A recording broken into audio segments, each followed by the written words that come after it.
Mesdames et messieurs, bonjour.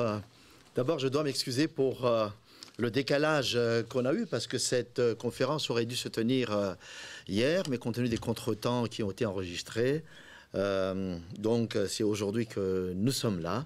Mais je pense que le plus important, c'est d'être au rendez-vous, même si c'était un tout petit peu décalé. Je voudrais d'abord vous dire que la présence de Madagascar à ce sommet est très importante et très symbolique pour le pays. Parce qu'elle marque le retour de Madagascar dans le concert des nations. Après les levées de sanctions au niveau de la SADC, au niveau de l'Union africaine, au niveau de la francophonie, Madagascar aujourd'hui se trouve présent dans les sommets internationaux, dans les sommets continentaux. Et je pense que c'est très important politiquement pour le pays. Cela marque le fait que Madagascar a franchi une étape importante de son histoire politique. Des élections ont eu lieu, des élections qui se sont déroulées de manière paisible, en toute transparence.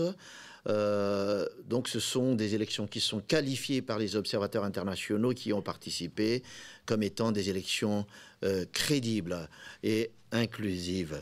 Donc c'est une étape importante, ça mérite d'être souligné dans le contexte actuel. Le président est élu, les députés aussi sont élus et aujourd'hui le peuple malgache et Madagascar peuvent se tourner vers leur avenir. Leur avenir qui est marqué de défis, parce qu'il est question aujourd'hui de social, il est question aujourd'hui d'économie, et surtout, il est question aussi de réconciliation nationale. Le défi, c'est de lutter contre la pauvreté, c'est de mettre en place une croissance et un développement inclusif et durable.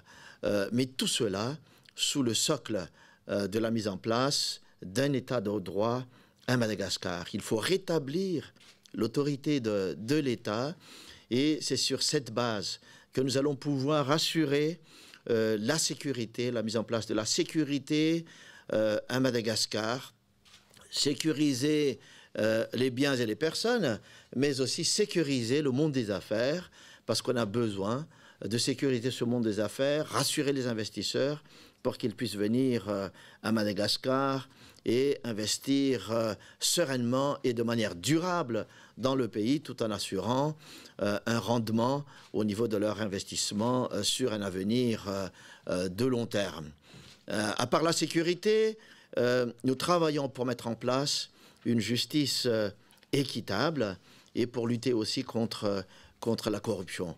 Voilà des socles qui nous semblent être importants pour regarder l'avenir de manière sereine. Tout est priorité aujourd'hui à Madagascar. Dans le social, il faut reconstruire au niveau de l'éducation, reconstruire au niveau de la santé, mais surtout aussi reconstruire au niveau de l'économie. Sur la base de la remise en place de l'état de droit, c'est ça qui va garantir la bonne gouvernance, qui nous permet de dire aujourd'hui que Madagascar est un chantier sur le plan économique, un chantier qui a besoin d'investisseurs étrangers, de capitaux étrangers. Donc nous faisons appel justement à ces investisseurs pour venir à Madagascar, qui est une terre d'opportunités aujourd'hui. Madagascar est un pays rare dans le monde aujourd'hui en ressources de tout genre, ressources minières, ressources marines, ressources au niveau de sa faune et de sa flore qui est relativement particulier, pour ne pas dire unique dans le monde.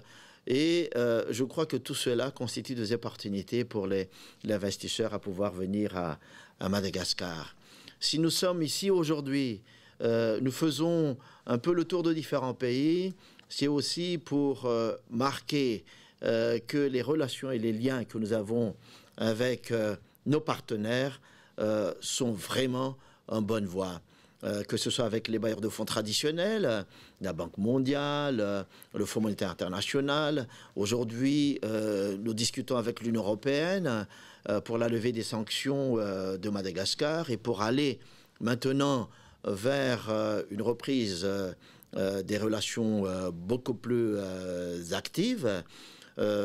Appuyé avec la Banque africaine de développement, avec l'Agence française de développement et beaucoup d'autres bailleurs aujourd'hui. Tout cela constitue des signaux forts pour un retour, je le crois, en une normalité à la fois constitutionnelle à Madagascar et à une normalité de la vie sociale, économique et politique du pays.